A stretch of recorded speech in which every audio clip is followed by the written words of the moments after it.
ঠিক কিনা? মুসলমান মন্দির ভেঙে গেছে এরকম কোনো রেকর্ড নাই, কিন্তু ভারতে এত শত মুসলমানের মাঝেও এই ভারত হিন্দু মসজিদ আল্লাহ তাআলার ঘরের মিনারে, আল্লাহ তাআলার ঘরের মিনারের উপরে আগুন জ্বালা দিয়েছে, ওই মিনারের উপরে মূর্তি উঠা রাখছে, মসজিদের ভিতরগুলোতে ট্যাক্স আর বক্স বাজাইতেছে। নাউযুবিল্লাহ নাউযুবিল্লাহ। অচিরে আল্লাহ রাব্বুল আলামিন বলেন এই জাতিকে ধ্বংস করবেন, শুধু ধ্বংস করবে না, এই জাতিকে আল্লাহ রাব্বুল আলামিন পৃথিবী থেকে বিতাড়িত করে দিবেন। ঠিক।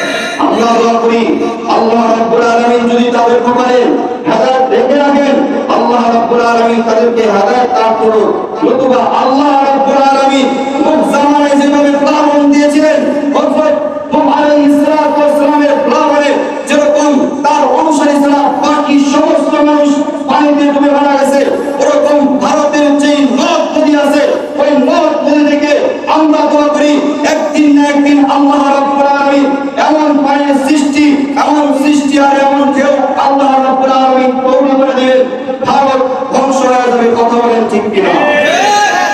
অচিরেই ভারতের অধঃপতির ঘোষণা আপনারা শুনবেন। আল্লাহ নবী সাল্লাল্লাহু আলাইহি সাল্লামের ভবিষ্যৎবাণী, আল্লাহ নবী সাল্লাল্লাহু আলাইহি সাল্লাম 1500 বছর আগে বলে গেছেন যে আমার ঘরে আঘাত করবে, যে আমার ঘরে আঘাত করবে সব আল্লাহ তাআলার ঘরে আঘাত করেছে। আল্লাহ রাব্বুল আলামিন বলতে ধ্বংস হবে আর জাতি সহ ধ্বংস হবে। কথা বলেন ঠিক কিনা? ঠিক।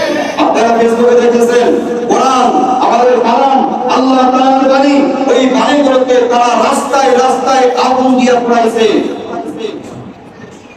তারপর আমি আজকে মুসলমানের কোন প্রতিবাদ নাই। আমাদের প্রত্যেক মুসলমান যে রাষ্ট্রগুলো আছে, রাষ্ট্রগুলো থেকে এখনই আওয়াজ করার সময় আসতেছে।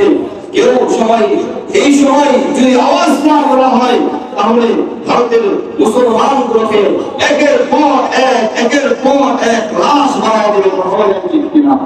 আল্লাহ রাব্বুল আলামিন অচিরেই তাদেরকে ধ্বংস করতে সকলে বলে আমিন।